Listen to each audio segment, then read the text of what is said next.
Bonjour, c'est Ursule. Bienvenue à Vie et Miséricorde. On est le 17 février 2026. Ne crains pas la souffrance.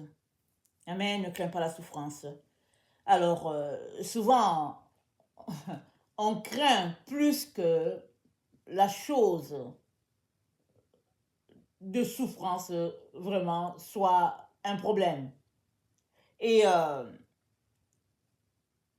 on est des êtres spirituels ayant une âme et on vit dans un corps de terre. Ce corps de terre, il est une véritable barrière. C'est un mur étanche qui ne peut pas saisir Dieu, qui n'entend pas Dieu, et puis bon, voilà. La seule manière pour que ce corps-là se mette à entendre Dieu, c'est qu'il soit maniable et que Dieu puisse le modeler, alors que Dieu puisse le travailler et puis l'amocher de telle sorte que il devienne sensible aux choses de Dieu et qu'il comprenne ce que Dieu veut. Dieu dit quoi? Il dit que celui qui a les oreilles pour entendre, entendre. Que celui qui a les yeux pour voir, voir. Et souvent, c'est quoi? Voir, c'est par rapport à quoi? C'est par rapport à nos pulsions. C'est par rapport à nos désirs. Qu'est-ce que tu vois? Alors, souvent, tu peux regarder, tu vois quelque chose, tu dis, ah, mais c'est beau, j'aimerais avoir ça. Mais est-ce que c'est ça que Dieu veut que tu aies? Alors, tu aimerais avoir cette jupe merveilleuse, mais elle est fendillée partout.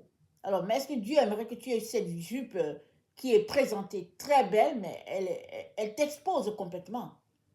Alors, Dieu ne veut pas ça pour toi, et alors, il a besoin de faire un travail en toi pour que tu renonces à cela. Et cela prend que tu décides d'obéir à Dieu plutôt que ton désir de porter cette jupe, et ça va te faire mal. Parce que tu t'imagines dans la jupe en train de faire ceci, en train de faire cela, mais Dieu dit non, c'est pas bon pour toi. Ah, c'est un exemple simple.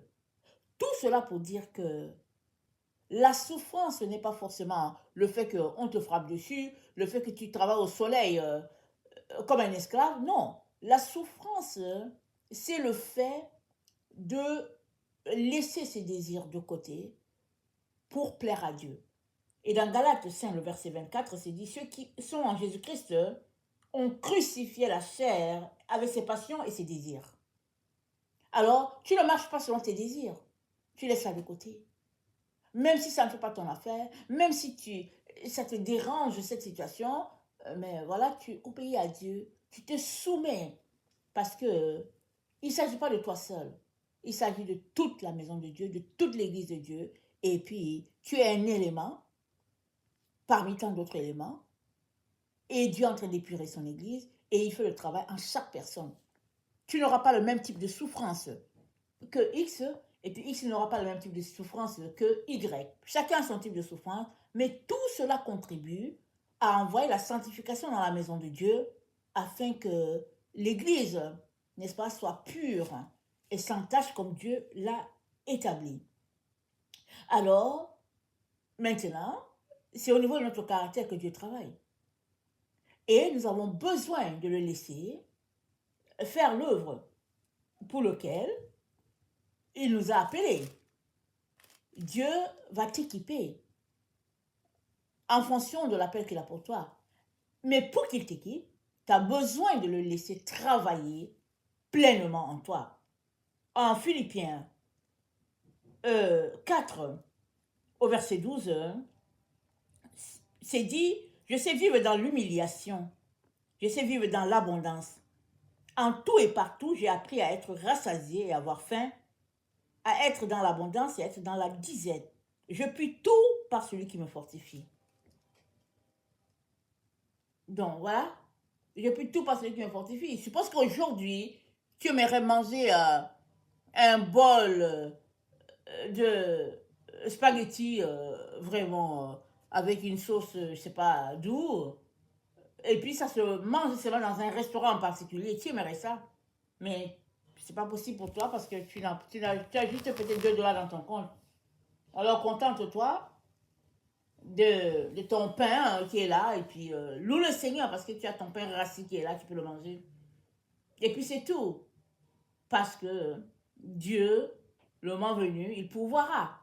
Il te donnera d'avoir ton bol de spaghetti et même peut-être que il ne voudra plus que tu manges ce bol de spaghetti, peut-être parce que ça ne fait pas son affaire. Tout cela pour dire que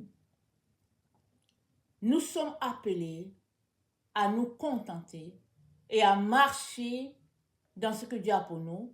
Et souvent dans le contentement, il y a la souffrance parce qu'on laisse ces choses-là qu'on aimerait avoir parce que l'amour de Dieu nous presse et puis ce qui est mieux, c'est d'obéir à Dieu dans ce qu'il a pour nous. Et dans Philippiens 3, c'est dit, nous attendons le Seigneur, verset 21, qui transformera le corps de notre humiliation en le rendant semblable au corps de sa gloire. Rappelez-vous le corps de la gloire de Jésus. Jésus a été amoché, il a été bien bastonné, il est mort, il a fait 3 jours dans la terre. Quand il est sorti, son corps était un corps glorieux. Et c'est dit que nous sommes appelés à passer par le même type de souffrance. Ça ne veut pas dire que tu vas passer à la croix et puis on va te donner les coups que Jésus-Christ a reçus. C'est dit que Paul a reçu plusieurs coups, peut-être plus que ceux de Jésus, je ne sais pas. Les apôtres, ils ont reçu le même type de souffrance que Christ. Mais la comparaison, ce n'est pas dans le fait que qui a reçu plus de coups ou pas. La comparaison se trouve dans le fait que, parce que tu es enfant de Dieu, tu fais partie de son Église, Dieu a appelé à te sanctifier, à te purifier. Alors il y a les épreuves par lesquelles tu es appelé à passer, qu'il a déjà établies. Ne le refuse pas. Accepte de passer à travers. Jacques 1,12 dit « Heureux l'homme qui supporte patiemment la tentation, car après avoir été éprouvé, il recevra la couronne de vie que le Seigneur a promise à ceux qu'il aime. » Et dans Jacques 5, au verset 9, excusez-moi, Jacques 5 au verset 9, c'est dit « Sentez votre misère, soyez dans le deuil et dans les larmes, que votre rire se change en deuil et votre joie en tristesse. Humiliez-vous devant le Seigneur et il vous élèvera. » Donc, on n'est pas là pour, on n'est pas là pour être élevé. On ne souffre pas pour que Jésus-Christ nous élève, c'est pas ça. C'est le chemin par lequel tu es appelé à passer. Et sur ce chemin, il y a des types d'épreuves que tu es appelé à traverser. Alors, vas-y, dis au Seigneur de t'aider à passer à travers. Il va porter ces souffrances-là avec toi, si bien que tu pourras te rendre de l'autre côté. Parce qu'on marche d'étape en étape. Il y a souvent que tu es bloqué à une étape parce que tu as refusé de passer à travers les examens qui sont là.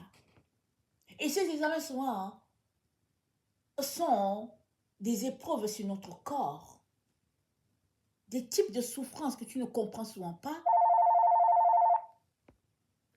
mais par lesquelles tu es appelé à passer parce que c'est ça que Dieu trouve important pour toi dans l'œuvre qu'il est en train de faire dans ta vie.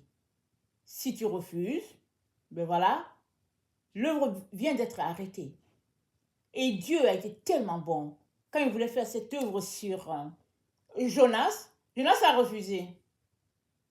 Mais Dieu est amour, il est un père. Alors, Dieu a envoyé le poisson qui a avalé Jonas. Et Jonas a commencé à prier et prier pour demander pardon et tout. Dieu l'a vomi. Dieu l'a envoyé pour faire le travail encore.